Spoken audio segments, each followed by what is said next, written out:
Bonjour à tous et bienvenue dans cette nouvelle vidéo dédiée à la correction de la fiche de révision de bilan de chimie du niveau 4e. Donc avant de regarder cette vidéo, normalement, vous avez dû essayer en un temps limité de compléter le plus rapidement possible la fiche de révision de bilan de chimie que je vous ai donnée. Et on va en faire maintenant la correction. C'est parti! La première partie de la fiche, ça concerne des rappels de 5e dans lesquels on va parler de corps purs, de mélange d'espèces chimiques et de changement d'état physique. On commence par les espèces chimiques et les états de la matière. Je vous rappelle qu'il existe 3 types d'espèces chimiques. Une espèce chimique, elle peut être moléculaire, elle peut être atomique ou elle peut être ionique. Question. Comment caractériser les états solides, liquides et gazeux en termes d'arrangement atomique? Eh bien, on sait qu'à l'état solide, les atomes sont compacts et ordonnés. On sait qu'à l'état liquide, les atomes ils sont compacts mais ils commencent un petit peu à bouger, désordonnés. Et on sait qu'à l'état gazeux, c'est complètement le bordel. Tout bouge dans tous les sens, il n'y a plus aucun ordre. On est dans un état agité, désordonné. On va maintenant revoir 2 notions de 5e importantes, la notion de corps pur et la notion de mélange. Un corps pur, c'est une substance qui va contenir, en chimie, qu'une seule espèce chimique. On va en voir 2 exemples. Vous avez l'exemple de l'eau pure à gauche et l'exemple de la bouteille de dioxygène à droite. Je vais parler un peu plus de la bouteille de dioxygène. Donc, c'est des bouteilles qui servent à apporter de l'oxygène, par exemple, dans les hôpitaux, dans les services de réanimation pour les patients. Si vous regardez une bouteille de dioxygène, on est d'accord, dans cette bouteille, il y a des milliards et des milliards de molécules de dioxygène. Mais parmi tous ces milliards de molécules, c'est tout le temps la même molécule qui revient, du dioxygène. J'ai donc qu'un seul type de molécule, même si j'en ai beaucoup, du dioxygène. Donc j'ai un corps pur. Par opposition à un corps pur, on va parler de mélange. Forcément, si un corps pur, il ne contient qu'une seule espèce chimique, un mélange, il va en contenir plusieurs espèces chimiques. On en voit là aussi 2 exemples, histoire de clarifier les choses. On a l'exemple à gauche de l'eau sucrée. Donc c'est mon eau pure de tout à l'heure dans lequel j'ai rajouté du sucre. Donc là, je vais avoir 2 types de molécules. Je vais avoir l'eau H2O, mais je vais aussi avoir la molécule de saccharose, de sucre. Autrement dit, j'ai 2 types de molécules différentes. J'ai plusieurs espèces chimiques. J'ai un mélange. On voit à droite l'air que nous respirons. L'air que nous respirons est principalement constitué de dioxygène et de diazote. J'ai 2 types de molécules différentes.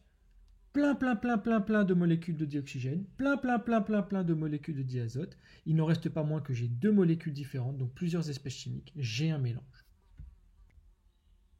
Alors, là où la notion de corps pur et de mélange est très importante pour la poursuite d'études en physique-chimie, que ce soit en 3e ou au lycée, c'est d'être capable d'identifier soit le corps pur, soit le mélange, à partir de leur courbe de température en fonction du temps.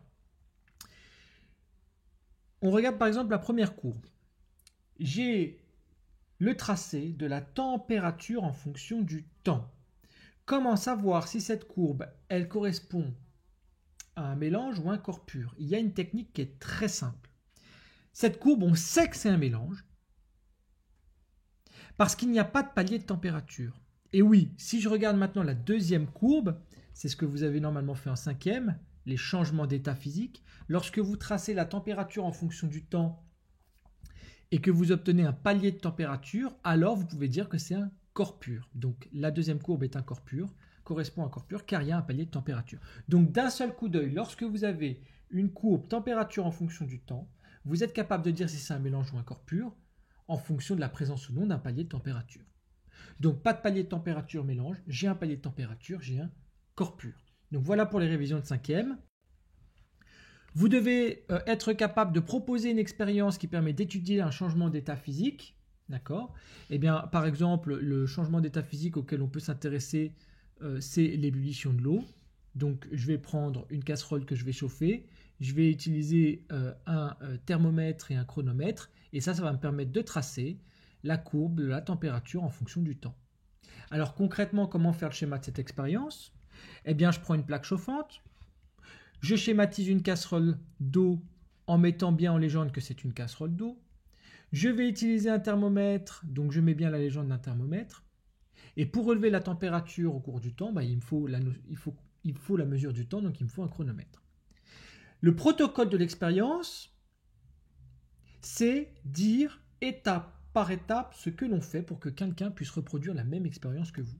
Donc vous allez commencer par chauffer une casserole d'eau, et par exemple toutes les 2 minutes, on va relever la température, la valeur de la température. Et ça nous permettra de tracer la température en fonction du temps. C'est la courbe qu'on a vue juste au-dessus. Eh bien, si cette courbe présente un palier de température, c'est ce qu'on a dit juste avant, j'aurai un corps pur. S'il n'y a pas de palier de température, j'aurai un mélange. On a presque terminé avec les révisions de 5e. On va maintenant parler des changements d'état physique. Je vous rappelle que la matière peut être sous forme solide, liquide ou gazeuse. Et nous, là, ce qui va nous intéresser, c'est comment vont se nommer les changements d'état physique et dans quel sens de variation d'énergie thermique vont-ils s'opérer. Donc déjà, les sens de variation d'énergie thermique. Je regarde la flèche rouge verticale, je vais dans le sens d'une énergie thermique qui augmente. En gros, je chauffe. Si maintenant je regarde la flèche qui est à droite bleue qui descend, je suis dans le sens des énergies thermiques qui diminuent. En gros, je refroidis. Alors, on va commencer par les changements d'état les plus simples. Donc on va regarder les bleus et on va regarder en particulier comment s'appelle le changement d'état associé à un passage de l'état gazeux à l'état liquide. Eh bien, c'est une liquéfaction. Ensuite, comment s'appelle le changement d'état associé à une transition d'un état liquide à un état solide? C'est une solidification. Et maintenant, si je fais un changement d'état de gazeux à solide d'un coup, on va dire qu'on fait une condensation. On va maintenant rappeler comment s'appelle le changement d'état qui consiste à passer de l'état solide à l'état liquide, c'est la fusion. Si vous faites chauffer un lingot d'or à sa température de fusion, il va fondre. Maintenant, comment s'appelle le changement d'état associé à un passage de l'état liquide à l'état gazeux? C'est la vaporisation. C'est d'ailleurs pour ça que les cigarettes électroniques s'appellent des vapoteuses. C'est parce qu'en fait, il y a une transformation du liquide en vapeur. Et comment s'appelle la dernière transformation qui consiste à directement passer de l'état solide à l'état gazeux? C'est la sublimation. On aborde maintenant le dernier point de chimie de 5e qui consiste à mélanger toutes les notions qu'on a vues depuis le début de cette fiche de révision et à interpréter une courbe de température en fonction du temps. Donc, on va commencer par le plus simple, on va commencer par la partie négative des températures. D'accord? Pourquoi? Parce que quand on est en dessous de 0, il y a de grandes chances qu'on soit solide. Lorsqu'on arrive à 0 degré, on est dans un état où on est à la fois solide et à la fois liquide. Ensuite, on continue à aller vers la droite. Je suis sur la portion verte de la courbe. L'eau n'est plus solide, elle est liquide. J'arrive ensuite sur un deuxième palier rouge, où là je serai et liquide et gazeux. Et ensuite j'arrive sur la portion violette, où là je vais être uniquement gazeux. Comment interpréter cette courbe? Autrement dit, comment être capable de dire à quoi concrètement correspond cette courbe? Alors déjà, en termes de changement d'état, je suis parti d'un état qui était à la base solide pour aller vers un état gazeux. Ça, on a dit que ça s'appelait une sublimation, passer de l'état solide à l'état gazeux. Ensuite, on voit qu'on est solide pour des températures qui sont plus petites que 0 degré. Il y a quelque chose qu'on connaît qui est solide lorsque la température est en dessous de 0 degré. C'est de l'eau. Donc a priori, c'est une courbe de sublimation de l'eau. Mais elle n'est pas n'importe comment cette eau. C'est pas de l'eau minérale. C'est de l'eau pure. Pourquoi? Parce qu'il y a des paliers de température. Si ça avait été de l'eau minérale, en plus de la molécule d'eau, j'aurais eu tout un tas de petites espèces chimiques minérales, du magnésium, du calcium, etc. etc. Là, j'en ai pas puisque j'ai des paliers de température. Donc, je suis capable de dire que cette courbe, elle correspond à la sublimation de l'eau pure. Sublimation, je passe de l'état solide à gazeux, de l'eau parce que on voit que je suis solide à des températures inférieures à 0 degré, et de l'eau pure car j'ai des paliers de température, je suis sur un corps pur. On passe maintenant à la deuxième partie qui concerne la masse, le volume et la masse volumique, et on est parti pour la masse, et pour mesurer une masse, on utilise une balance. La masse, le symbole, ça sera un M puisque la masse commence par un M. L'unité dans le système international, sera le kilogramme et un exemple de notation d'un résultat, ça sera M égale 50 kg kg. Le volume, pour le mesurer en chimie, on utilise une éprouvette graduée. Le symbole du volume, c'est un V puisque volume commence par un V. Son unité dans le système international sera le mètre cube. Et donc pour noter un résultat, on notera V égale 50 mètres cubes. On en vient maintenant à la masse volumique. Son symbole, c'est un ρ, c'est une lettre grecque qui ressemble à un P un peu arrondi. Son unité dans le système international sera le kilogramme par mètre cube, ce qui veut dire que je vais diviser des kilogrammes par des mètres cubes, donc je vais diviser une masse par un volume. Et comment je note un résultat? Je vais le noter ρ égale 50 kg par mètre cube. La manipulation de ce triangle hautement important en physique jusqu'en terminale, puisqu'il va vous permettre de retenir pas moins d'une vingtaine de formules sans avoir à les apprendre. On va commencer par la masse. Si vous cherchez la masse, vous la cachez avec votre main et vous écrivez ce qui reste, c'est-à-dire que la masse, c'est ρ fois V. On cherche maintenant le volume. Vous allez donc cacher la lettre V avec votre main et il reste M divisé par ρ. Vous cherchez maintenant la masse volumique, vous cherchez ρ, vous cachez avec votre main ρ, il reste M divisé par V. Autrement dit, la masse volumique, c'est la masse divisée par le volume. La masse étant en kilogrammes et le volume étant en mètres cubes, on a une masse volumique en kilogrammes par mètre cube. On va maintenant faire un point de méthodologie où je vais vous montrer comment résoudre un exercice type de masse volumique, puisque tous les exercices de masse volumique jusqu'en terminale se présenteront à peu près sous cette forme-là. Dans cet exercice, on souhaite savoir si une bague, elle est faite en or, par exemple. Donc, sans même encore vous donner les étapes à suivre, on va réfléchir en regardant les données du problème. On a ici une balance qui nous indique la masse en grammes de notre bague. On a ici des éprouvettes graduées. Ça va nous donner le volume en millilitres de notre bague. On voit qu'on nous donne ici un tableau avec plusieurs masses volumiques, celle du fer, du zinc, de l'or. Regardez l'unité de la masse volumique dans ce tableau. Elle est en kilogrammes par mètre cube. Or, ma balance me donne une masse en grammes et mon volume me donne une masse en millilitres. Il va donc falloir faire des conversions de masse et de volume pour avoir une masse non plus en grammes mais en kilogrammes et un volume non plus en millilitres et en mètres cubes pour ensuite pouvoir utiliser le tableau des masses volumiques. Maintenant, on va faire proprement cet exercice étape par étape. On va donc essayer de calculer la masse volumique de la bague, comparer la valeur qu'on aura calculée avec celle qu'on nous a donnée dans l'énoncé pour voir si la bague elle est en or. La première étape consiste à convertir la masse en kilogrammes. La masse m'est donnée par la balance, 715 grammes. Je la convertis en kilogrammes. La masse en kilogrammes de la bague vaut donc 0,715 kg. Dans l'étape 2, il faut calculer le volume en millilitres de la bague. Je pars d'une éprouvette graduée contenant 20 ml d'eau et je vais ajouter la bague dans l'éprouvette. Eh bien, il va se passer exactement le même phénomène que quand vous rentrez dans le bain. Quand vous rentrez dans le bain, le niveau d'eau dans la baignoire augmente. Là, c'est pareil. Le volume de la bague correspond donc à l'augmentation du volume qu'il y a eu entre l'état initial et l'état final. Je suis passé de 120 ml à 20 ml. Autrement dit, le volume de la bague vaut 100 ml. Dans l'étape numéro 3, il faut simplement convertir ce volume en mètres cubes. Et bien pour ça, on utilise le tableau de conversion. Je vais convertir mes 100 ml en mètres cubes. J'obtiens 0,0001 mètre cube. Dans l'avant-dernière étape, on calcule la masse volumique en remplaçant la masse en kilogrammes par sa valeur et le volume en mètres cubes par sa valeur. La masse en kilogrammes est de 0,715 kg et la masse en volume est de 0,0001 mètre cube. On prend le temps de taper ce calcul à la calculatrice et on obtient comme résultat une masse volumique de 7150 kg par mètre cube. La dernière étape consiste à conclure. Et pour conclure, on commence par faire un rappel de ce qu'on a trouvé. On a trouvé que par le calcul, la masse volumique de la bague, elle valait 7150 kg par mètre cube. Maintenant qu'on a la masse volumique de la bague, on va venir la comparer avec celle qu'on nous donnait dans l'énoncé. Et on observe que d'après le tableau des masses volumiques, la bague n'est pas en or, elle est en zinc. On passe maintenant à la troisième partie qui concerne les espèces chimiques dont on a parlé au début de la vidéo. puisqu'une espèce chimique, je vous rappelle, ça peut être soit un atome, soit un ion, soit une molécule. Et on va commencer par les atomes qu'il faut connaître par cœur.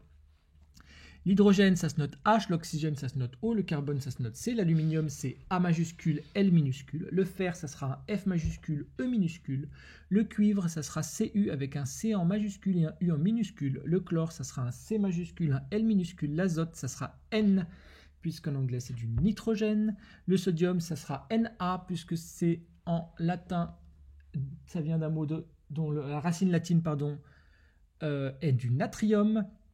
Le soufre sera un S et le carbone, je l'ai mis 2 fois parce qu'il est important, ça sera un C.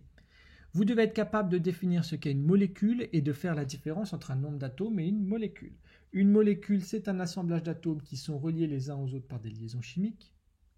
Et la différence entre un nombre d'atomes et une molécule, on peut prendre par exemple l'exemple suivant. Si j'écris un 2 majuscule avec un O derrière, ça veut dire que j'ai 2 atomes d'oxygène, alors que si j'écris un O avec un petit 2 écrit en bas à droite, on va avoir une molécule de dioxygène. Donc la différence entre un nombre d'atomes et une molécule réside dans la façon dont on l'écrit. Du coup, j'en viens à la question qui suit. Comment justifier que C4H10 est une molécule? Eh bien parce que le 4 et le 10, ils sont écrits en indice, en petit en bas à droite. C'est caractéristique d'une molécule. Vous devez ensuite être capable de donner la composition atomique d'une molécule. Par exemple, le propane, je vous dis que sa formule chimique, c'est du C3H8. Eh bien, le propane est composé de 3 atomes de carbone et de 8 atomes d'hydrogène. On fait pareil pour le fructose. Le fructose de formule C8H12O6 est une molécule composée de 6 atomes de carbone, 12 atomes d'hydrogène et 6 atomes d'oxygène. Donner la composition chimique d'une molécule, c'est donner le nombre et le nom des atomes qui la composent. Dernière petite chose que vous devez être capable de faire avec des molécules, c'est calculer le nombre d'atomes qui les composent. Si je regarde la première molécule, qui est du glucose, j'ai 2C6H12O6. Question, comment savoir combien j'ai d'atomes d'hydrogène, de carbone et d'oxygène dans cette molécule? Donc, 2C6H12O6, ça veut dire que je vais multiplier 2 fois la molécule C6H12O6. C'est-à-dire que le 2 va venir, en mathématiques, se distribuer sur les atomes de carbone, sur les atomes d'hydrogène et sur les atomes d'oxygène. Donc si je réécris tout ça une fois que j'ai distribué le 2, pour les atomes de carbone, j'en aurai 2 fois 6, pour les atomes d'hydrogène, j'en aurai 2 fois 12, et pour les atomes d'oxygène, j'en aurai 2 fois 6. Donc si je complète la première ligne du tableau, je vais avoir, pour le nombre d'atomes de carbone, 2 fois 6, c'est-à-dire 12, pour le nombre d'atomes d'hydrogène, 2 fois 12, c'est-à-dire 24, et pour le nombre d'atomes d'oxygène, 2 fois 6, c'est-à-dire 12. On passe maintenant à la ligne suivante. J'ai 3 CH3-COOH. Le tiret signifie que c'est 2 molécules qui sont accrochées. Donc, on y va. Je vais distribuer le 3 parmi tous ces atomes. Donc, il y a combien d'atomes de carbone en tout? Il y en a 2. Il y a combien d'atomes d'hydrogène en tout? Il y en a 4. Il y a combien d'atomes d'oxygène en tout? Il y en a 2. Et le 3 va venir tout multiplier. Ça veut dire que pour les atomes de carbone, je vais en avoir 3 fois 2. Pour les atomes d'hydrogène, je vais en avoir 3 fois 4. Et pour les atomes d'oxygène, je vais en avoir 3 fois 2. Je complète maintenant la deuxième ligne du tableau. On y va. Pour les atomes de carbone, j'en ai donc 3 fois 2, 6. Pour les atomes d'hydrogène, j'en ai 3 fois 4, 12. Et pour les atomes d'oxygène, j'en ai 3 fois 2, 6. La dernière ligne pour l'éthanol, je procède exactement pareil. J'ai 6 fois 2 égale 12 atomes de carbone. J'ai 6 fois 6 égale 36 atomes d'hydrogène, puisque j'ai du H5, mais j'ai du H tout seul aussi à la fin. Et enfin, pour les atomes d'oxygène, j'ai du 6 fois 1, c'est-à-dire 6. Chose ultime, en ce qui concerne les molécules, vous devez être capable de dire pourquoi un atome il est électriquement neutre. On a vu qu'un atome il avait des particules positives, des protons, et des particules négatives, des électrons. La seule possibilité pour que cet atome qui a des charges plus et des charges moins soit neutre, c'est-à-dire qu'il ait une charge électrique qui vaille 0, c'est qu'il y ait autant de plus que de moins. Comme ça, chaque plus et chaque moins vont se compenser, et au final, il restera rien comme charge. Donc un atome est électriquement neutre, car il possède forcément autant de protons positifs que d'électrons négatifs. Ce qui m'amène à la dernière espèce chimique. On a vu les molécules, on a vu les atomes, on va maintenant parler de la troisième, les ions. Qu'est-ce que c'est qu'un ion? Eh bien, un ion, c'est simplement un atome qui va gagner ou perdre un ou plusieurs électrons. Autrement dit, c'est un atome qui a une charge électrique. Alors, il y aura deux possibilités. Soit on aura un atome qui aura une charge électrique positive, ça sera un ion positif. Soit on aura un atome qui aura une charge négative, ce sera un ion négatif. Eh bien, un ion négatif, ça s'appelle un anion, c'est un atome qui va gagner des électrons. Alors, pourquoi est-ce qu'un atome qui gagne des électrons, il devient négatif? Un atome, on vient de dire qu'il est neutre. Alors, si je lui donne des électrons, c'est comme si je lui donnais des charges négatives. Donc, si à la base, il a une charge qui vaut 0, si je lui donne du négatif, forcément, il devient négatif. Donc, gagner des électrons, c'est devenir négatif. Donc, forcément, si un anion, c'est un ion négatif, un cation, ça sera l'inverse, ça sera un ion positif. Si un anion, c'est un atome qui gagne des électrons, un cation, ça sera l'inverse, c'est un atome qui va perdre des électrons. On peut faire tout de suite un exemple. Le cation, il est positif. Par exemple, si je regarde Cu2+, eh bien, c'est un atome de cuivre, d'après la définition, qui a 2 électrons en moins. Autrement dit, 2 électrons en plus. 2 charges positives en plus. Un anion, si je regarde par exemple l'ion chlorure, Cl-, eh bien, il aura un électron en plus. Vous devez être capable, une fois que vous êtes au clair avec les ions, d'écrire sa formule chimique à partir des phrases suivantes. Premier exemple, l'atome d'oxygène, si je vous dis qu'il possède 8 protons, ça veut dire qu'il a combien d'électrons? 8, parce que l'atome, il est neutre. Je vous dis ensuite que pour devenir un ion, il gagne 2 électrons. S'il gagne 2 électrons, ça veut dire qu'il n'en a plus 8, il en a 2 en plus, c'est-à-dire 10. S'il gagne des électrons, ça veut dire qu'il vient négatif, et il a gagné combien d'électrons? 2. Donc il devient 2 fois négatif. Je vous dis que l'atome de fer, il possède 26 protons, donc 26 électrons, puisque l'atome est neutre. Et je vous dis que pour devenir un ion, il perd 3 électrons. S'il perd 3 électrons, on a vu qu'il devenait positif, et il en perd combien? 3, donc il devient 3 fois positif. Voilà. Chose super importante. Être capable d'extraire des informations à partir du tableau périodique. Dans le tableau périodique, vous allez avoir les informations de A, de Z, de X et de blablabla. Le A, je vous rappelle que ça correspond au nombre de masses, c'est-à-dire le nombre de nucléons. Autrement dit, les protons plus les neutrons. Le Z, c'est ce qu'on appelle le numéro atomique. C'est la donnée la plus importante pour le collège. C'est le nombre de protons. Le X, ça sera le symbole de l'atome. Et le blablabla, c'est le nom de l'atome. Voyons maintenant une application de ce qu'on vient de voir en calculant le nombre d'électrons qu'il y a dans la molécule SiO2. Alors, on a dit que les protons, ça se notait Z. Et là, je cherche les protons de quoi? De SiO2. Donc, on va mettre Z entre parenthèses SiO2 pour savoir qu'on cherche un nombre de protons, Z, de quoi? SiO2. Ça sera égal au nombre de protons qu'il y a dans Si, plus le nombre de protons qu'il y a dans 2 atomes d'oxygène. Puisque dans SiO2, j'ai un atome Si et 2 atomes d'oxygène. On regarde maintenant le tableau périodique. D'accord? Donc Z de SiO2, le nombre de protons de la molécule SiO2, ça sera donc égal à 14, puisque dans le tableau périodique, le silicium Si possède un Z qui vaut 14, plus 2 fois le Z de O, et le Z de O, il vaut 8, 2 fois 8. Ce qui me donne un total de 30 protons. On arrive bientôt à la fin. On est sur les tests d'identification chimique. On va commencer par le test d'identification des gaz et le premier qu'on appelle le test du tison. J'approche une bûchette incandescente, une allumette que je viens juste d'éteindre, à l'entrée d'un tube à essai. Si cette allumette, ce tison se rallume, ça veut dire que dans le tube à essai, j'ai du dioxygène. Si elle ne se rallume pas, ça veut dire que je n'ai pas de dioxygène. Le test de la flamme, c'est réaction acide-métal.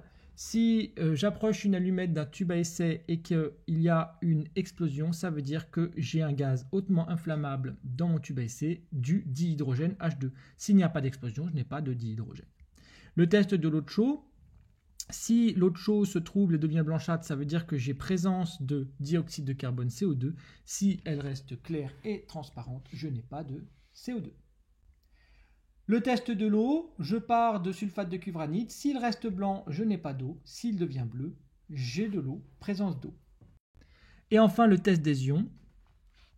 Je mets quelques gouttes de nitrate d'argent dans un tube à essai. J'observe un précipité blanc. J'ai donc des ions chlorure, Cl-.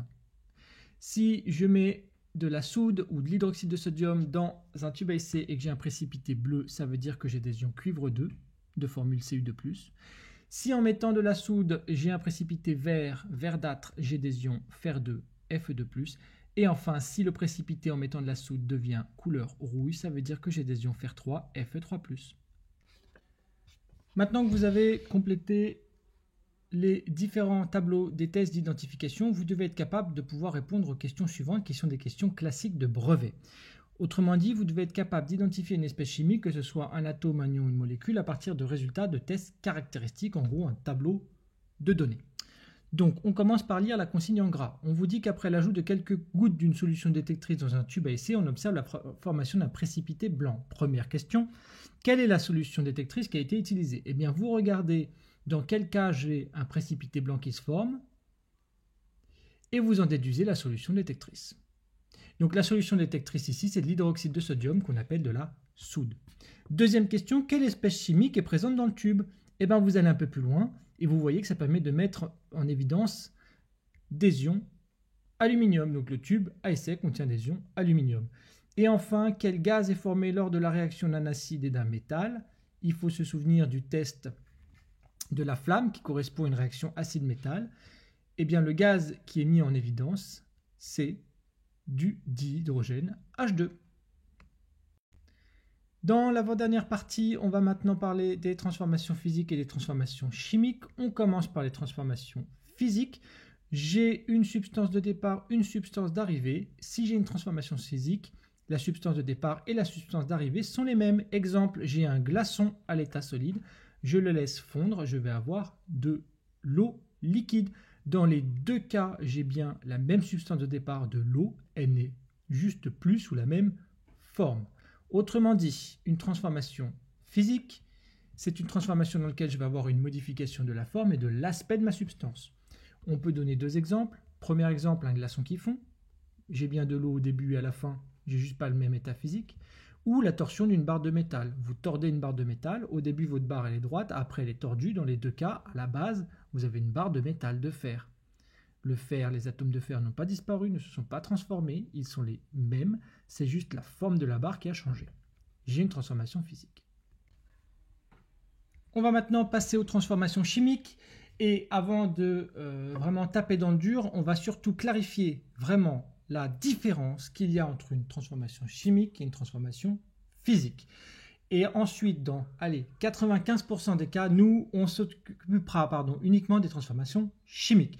Donc, je vais balancer une définition un peu barbare de la transformation chimique. On va tout de suite faire un exemple pour le comprendre. On va le comparer à une transformation physique pour voir vraiment la différence qu'il y a entre les deux. Et ensuite, on va taper dans le dur dans la transformation chimique. Donc, une transformation chimique, je prends un réactif numéro 1, je vais y ajouter un réactif numéro 2, etc., etc. Et tout ça mis ensemble, ça va me produire un produit numéro 1 plus un produit numéro 2, etc., etc., etc. On fait tout de suite un exemple concret parce que ça, c'est la définition barbare qui est imbuvable. On y va. Je prends de la farine, j'ajoute des œufs, j'ajoute du lait, miam miam, j'adore ça. On va faire de la pâte à crêpes. Donc là, mes réactifs, ça va être la farine, les œufs, le lait. Je mélange tout ça. Et le seul produit que ça va me faire, puisque là, ça ne me fait qu'un seul produit, c'est de la pâte à crêpes. Si on compare ça à la définition barbare qui est juste au-dessus, je viens de faire une transformation chimique. Alors, quelle différence il y a entre une transformation chimique et une transformation physique? Maintenant, cette pâte à crêpes, si je la fais chauffer, je vais obtenir des crêpes. J'ai fait une transformation physique. Pourquoi? Parce que ce qui composait ma pâte à crêpes et ce qui compose ma crêpe, c'est exactement la même chose.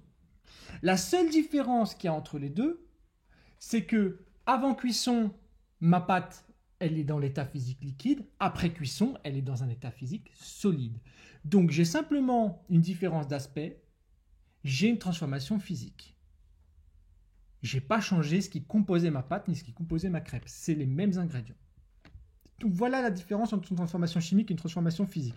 Une transformation chimique, je vais mélanger entre guillemets plusieurs produits, plusieurs réactifs, et ça va me faire quelque chose de nouveau. Une transformation physique, je n'ai aucune modification de la composition de la substance que j'avais avant et après. J'ai simplement une différence d'aspect et de forme. Maintenant qu'on a bien clarifié ça, on va tout de suite regarder les transformations chimiques en prenant l'exemple de la combustion du méthane. C'est exactement ce qui se passe sur les plaques de cuisson à gaz à la maison. Et on va regarder le cas le plus complet qui décrit une transformation chimique de combustion du méthane. Alors, on regarde la première ligne. La première ligne, on a les informations sur les réactifs et sur les produits. On voit que ça respecte la structure réactif 1 plus réactif 2 donne produit 1 plus produit 2. Ici, mes réactifs, c'est le méthane et le dioxygène. Et mes produits, c'est le dioxyde de carbone et l'eau. D'accord ? Ça, c'est ce qu'on appelle l'équation bilan de la transformation chimique. En gros, c'est l'équation où j'ai écrit le nom des réactifs en toutes lettres. Du coup, la ligne du bas, vous voyez la différence ? J'ai remplacé le méthane par sa formule chimique CH4. J'ai remplacé le dioxygène par sa formule chimique O2. J'ai remplacé le dioxyde de carbone par sa formule chimique le CO2. Et j'ai remplacé l'eau par sa formule chimique le H2O. Autrement dit, je viens de passer de l'équation bilan, où j'écris tout en toutes lettres, à ce qu'on appelle l'équation de réaction, c'est-à-dire l'équation où je remplace les noms des réactifs et des produits par leur formule chimique. Et enfin, la dernière ligne, c'est la description microscopique de cette transformation. Si je regarde le CH4, j'ai une sphère noire et 4 sphères blanches. Autrement dit, un atome de carbone en noir et 4 atomes d'hydrogène en blanc. Et ce qu'on va regarder plus précisément, c'est tous les atomes que j'ai du côté des réactifs et on va les comparer aux atomes que j'ai du côté des produits. J'ai combien d'atomes de carbone, autrement dit de sphères noires, à gauche de la flèche, c'est-à-dire du côté des réactifs? Une seule. J'en ai combien de l'autre côté, du côté des produits? Une seule. Ah, j'ai autant d'atomes de chaque côté. On compte ainsi, on va arriver, ainsi sur quelque chose de très important en chimie. Et ce très important, c'est cet homme, Lavoisier, qui l'a énoncé, un célèbre chimiste, mais pas que, il était aussi philosophe, qui a dit qu'au cours d'une transformation chimique, rien ne se perd, rien ne se crée, tout se transforme. Alors, dit avec des mots, c'est compréhensible, mais pour être sûr qu'on a compris, on va tout de suite en faire un exemple concret, parce que moi j'aime le concret. Je pose sur une balance un bécher rempli d'eau et un morceau de sucre. D'accord ? L'ensemble de ce bécher et de ce morceau de sucre a une masse de 120 grammes. Maintenant, je vais mettre ce morceau de sucre dans l'eau, autrement dit, je vais le dissoudre. Et je mesure la masse une fois le sucre complètement dissous dans l'eau. La même, 120 grammes. Donc, la traduction de la citation de Lavoisier dans des termes plus compréhensibles signifie qu'au cours d'une transformation chimique, il y a conservation de la masse. Et s'il y a conservation de la masse, forcément, il y a conservation du nombre d'atomes. Si j'ai le même nombre d'atomes avant et après mon expérience, forcément, je vais avoir la même masse. En revanche, si entre l'état initial et l'état final, j'ai perdu des atomes, forcément, j'ai perdu de la masse, puisque les atomes, c'est de la matière. Je perds des atomes, je perds de la matière, je perds de la masse. J'ajoute des atomes, je gagne de la matière, je gagne de la masse. Si la masse ne change pas, ça veut forcément dire que je n'ai aucune perte d'atomes, ni aucun gain d'atomes, autrement dit que j'ai le même nombre d'atomes. Dire qu'il y a conservation de la masse, c'est dire qu'il y a conservation du nombre d'atomes. On va maintenant faire un mini-exercice dans lequel on va mettre en application tout ce qu'on vient de voir sur les transformations chimiques afin de vous prouver que c'est beaucoup plus simple qu'il n'y paraît. La méthode, comme toujours en physique ou en chimie, prend son temps, surtout quand on lit un énoncé. Première étape, comment écrire l'équation bilan d'une réaction? Eh bien, il faut prendre son temps quand on lit la consigne. La consigne, c'est lors d'une combustion. Ok. Le butane, de formule CH4, réagit avec le dioxygène. Ah, réagit, réactif. Les réactifs de ma transformation, ça sera donc le butane et le dioxygène. Je continue la lecture de la phrase. Donc le butane réagit avec le dioxygène pour former, autrement dit pour produire du dioxyde de carbone et de l'eau. Donc les produits, ça sera du dioxyde de carbone et de l'eau. Je viens d'écrire l'équation bilan de la transformation. J'ai écrit les réactifs et les produits en toutes lettres. La réponse était dans la consigne.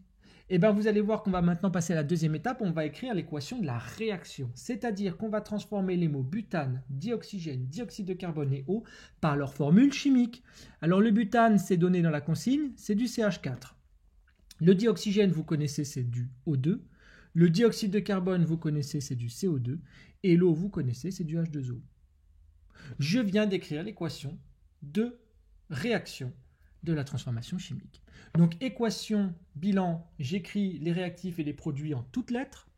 L'équation de réaction, je remplace le nom des réactifs et des produits par leur formule chimique. Et maintenant, on passe à l'étape la plus difficile.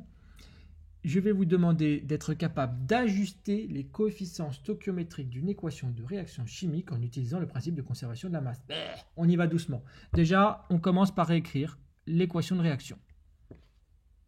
Et maintenant, vous voyez que devant chaque molécule de cette équation, j'ai mis 3 petits points en noir. On va essayer de faire en sorte que du côté des réactifs, c'est-à-dire à gauche de la flèche, et du côté des produits, c'est-à-dire à droite de la flèche, j'ai le même nombre d'atomes de carbone, d'oxygène et d'hydrogène. La méthode, vous commencez par mettre un 1 sur la première molécule. Vous n'y touchez plus. D'accord? Et on va essayer de voir quels sont les chiffres qui vont faire en sorte que j'ai le même nombre d'atomes du côté des réactifs et des produits. On y va tout doucement. En mettant le 1 devant le CH4, ça veut dire que je multiplie CH4 par 1. Question, combien y a-t-il d'atomes de carbone du côté des réactifs, c'est-à-dire à gauche de la flèche? Un seul. Si j'ai un atome de carbone du côté des réactifs, c'est-à-dire à gauche de ma flèche, je dois en avoir le même nombre, c'est-à-dire 1 du côté des produits de l'autre côté. Où est-ce que le carbone intervient du côté des produits? Dans CO2. Donc CO2, je dois le multiplier aussi par 1. J'ai bien un atome de carbone du côté des réactifs, un atome de carbone du côté des produits. Ok. On passe maintenant aux hydrogènes. Les atomes d'hydrogène du côté des réactifs, j'en ai combien? J'en ai 4. C'est le 4 de CH4. Du coup, si j'ai 4 atomes d'hydrogène du côté des réactifs, c'est-à-dire à gauche de la flèche, je dois aussi en avoir 4 du côté des produits, c'est-à-dire à droite. Où est-ce que l'hydrogène, l'atome d'hydrogène intervient du côté des produits? Dans H2O. Dans H2O, il y a combien d'hydrogène? 2. Moi, j'en veux 4. Donc, par combien je dois multiplier 2 pour trouver 4? Par 2. Et on fait maintenant un bilan des oxygènes du côté des produits, puisque j'ai mis tous mes coefficients du côté des produits. Dans la molécule CO2, j'ai combien d'atomes d'oxygène? J'en ai 2. Et dans 2 molécules de H2O, j'ai combien d'atomes d'oxygène? 2 fois 1, 2. J'ai donc en tout 4 atomes d'oxygène du côté des produits. Je dois donc multiplier le O2 par 2 pour avoir 4 atomes d'oxygène du côté des réactifs. Ajuster des coefficients stoichiométriques, ce n'est pas la chose la plus simple. D'accord? C'est quelque chose que vous allez revoir beaucoup en troisième, encore plus en seconde. Là, pour l'instant, c'est que le début. Donc, si ce n'est pas la notion qui est la mieux comprise, ce n'est pas bien grave. Dernière question, vous devez être capable d'identifier les réactifs et les produits d'une transformation. C'est facile, les réactifs, on l'a dit 20 fois, c'est le butane et le dioxygène, et les produits, c'est le dioxyde de carbone et l'eau. On passe maintenant à la dernière partie de cette fiche bilan de chimie sur tout ce qu'il faut savoir en 5e et en 4e en chimie. C'est le potentiel d'hydrogène qu'on appelle le pH. Alors le pH, ça nous permet de savoir si une solution elle est acide, elle est basique ou elle est neutre. À partir de là, vous devez être capable, le jour du brevet, comme le jour du bac d'ailleurs, de réaliser une frise de pH complète. Alors réaliser une frise de pH complète, de pH, ça veut dire faire apparaître sur votre frise 3 choses importantes. La première chose, c'est les valeurs de pH les plus importantes, c'est-à-dire le pH 1, pH 7, pH 14. Ensuite, une fois que vous avez mis les valeurs importantes de pH, vous devez faire apparaître la zone acide, la zone basique et la zone neutre. La zone acide, elle a un pH qui est compris entre 1 et 7. La zone basique, elle a un pH qui est compris entre 7 et 14. Et la zone neutre, c'est quand on est pile sur le 7. Et enfin, la troisième information importante pour que votre frise de pH soit la plus complète possible, c'est la proportion d'ions hydrogène H+, et d'ions hydroxyde H- qu'il y a dans chacune des zones. Alors, il faut se rappeler que une solution acide, elle contient majoritairement des ions hydrogène, c'est-à-dire qu'il y a beaucoup plus d'H+ que d'H-. La solution basique, c'est l'inverse. Il y a majoritairement des ions hydroxydes, c'est-à-dire qu'il y a beaucoup plus d'H- que d'H+. Et quand je suis neutre, j'ai autant d'ions hydrogène que d'ions hydroxyde. Autrement dit, j'ai la même quantité d'H+ que d'H-. Une autre façon de dire les choses, c'est de spécifier quels sont les ions responsables de l'acidité et de la basicité. Si dans une solution acide, j'ai beaucoup d'ions, majoritairement des ions hydrogène, ça veut dire que l'ion présent de l'acide responsable de l'acidité, c'est l'ion hydrogène, Is not H+, et ça correspond à un pH qui est compris entre 1 et 7. Dans une solution basique, si j'ai majoritairement des ions hydroxydes, ça veut dire que l'ion responsable de la basicité, c'est l'ion hydroxyde, de formule H-, qui correspond à un pH compris entre 7 et 14. Enfin, vous devez être au clair avec les deux méthodes de mesure de pH, le papier pH et le pH-mètre. Et en particulier, vous devez être capable de discuter ces deux méthodes, autrement dit, de les comparer. Le papier pH, vous savez que c'est une méthode qui est pas chère du tout à mettre en œuvre, mais qui va me donner une valeur approximative du pH. Alors que le pH-mètre lui va donner une valeur beaucoup plus précise. Par contre, il va falloir procéder à un entretien de la sonde. Cet entretien de la sonde, ça veut dire acheter des produits d'entretien, veiller à son bon fonctionnement, changer les piles, et tout ça, ça a un coût. Le papier pH, c'est une petite bandelette que je plonge simplement dans le liquide, et ça coûte 50 centimes le rouleau. Donc, vous avez deux grandes méthodes pour mesurer le pH. En fonction de ce que vous voulez faire et du degré de précision que vous avez besoin, vous savez quelle méthode utiliser. Vous avez juste besoin d'avoir un ordre de grandeur de votre pH, par exemple pour une piscine, papier pH. Vous avez besoin de tester le pH d'un aquarium de sorte à ce que vos poissons ils puissent vivre bien. Vous allez peut-être avoir besoin d'une mesure plus fine, plus précise. Vous allez plutôt utiliser un pH-mètre. Avant de terminer cette fiche, c'est important de savoir quels sont les dangers des solutions acides et des solutions basiques. Il se trouve que le pictogramme que vous avez à l'écran, il est présent à la fois sur les flacons des solutions acides et des solutions basiques. Ça veut dire quoi? Ça veut dire que les solutions acides et basiques présentent les mêmes dangers. Et en particulier, ça signifie que les solutions acides et les solutions basiques, elles sont corrosives, puisque c'est le pictogramme qui veut dire corrosif. Il est donc important de manipuler des acides, et c'est ce qu'on fera en TP lors des séances d'expérience, avec un équipement adapté. Il faudra en particulier porter des lunettes de protection qui vous seront fournies, une blouse ou des tabliers qui vous seront fournis, des gants qui vous seront fournis, et pour ceux qui ont les cheveux longs, il faudra les attacher. Veillez à avoir les cheveux courts pour que vos cheveux ne trempent pas dans une solution acide ou dans une solution basique. N'hésitez pas à revoir cette vidéo si certains points de correction de la feuille bilan de chimie de 4e sont passés trop vite. Je vous dis à bientôt dans une prochaine vidéo.